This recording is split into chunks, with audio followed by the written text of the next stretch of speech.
Well, now we're doing Unit 4F, and this is Part 1.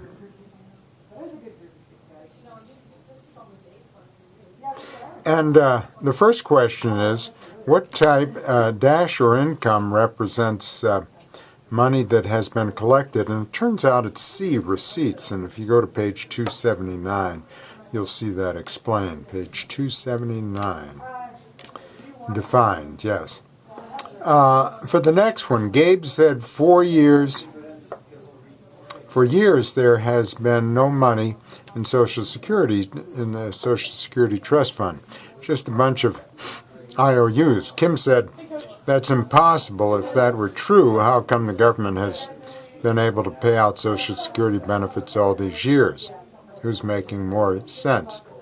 Well, Gabe is correct, and Social Security takes in more than it pays out, so that's why it's been able to continue on as it has. For the next one, suppose your after-tax income is $36,000, got that, and your annual expenses for rent are $32,108.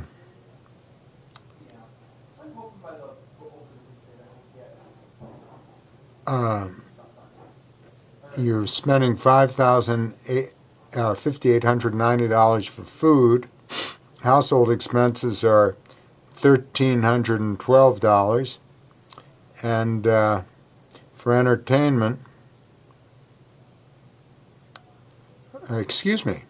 for food, household expenses, $1,312 for interest on credit cards. My goodness.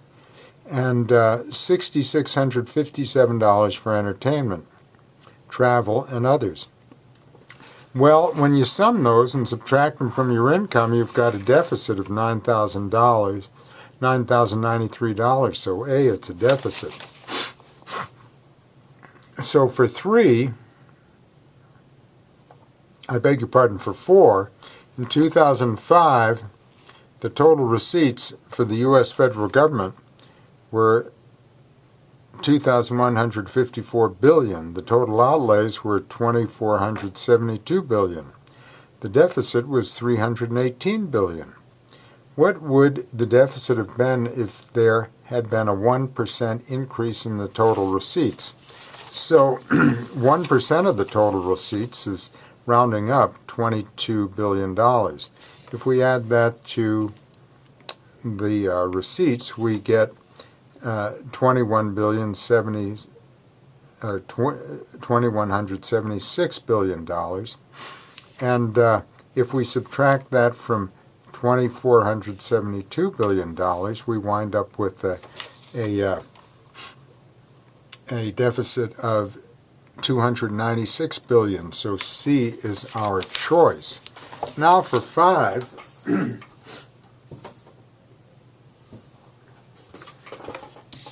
For 5,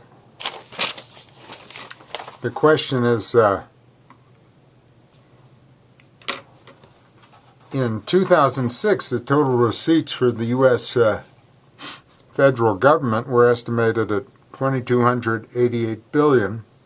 The total outlays were estimated at $2,613 billion. The table below shows the makeup of federal government receipts in 2006, the percentage of total receipts coming from each category, and we need to know how much income came from excise taxes. Well, we'll take 3% of the total receipts, and that should be it. So 3% of $2,288 billion is $69 billion, so B is our answer, and what we did, we rounded up. That's how we got the $69 billion, and that takes care of Part 1.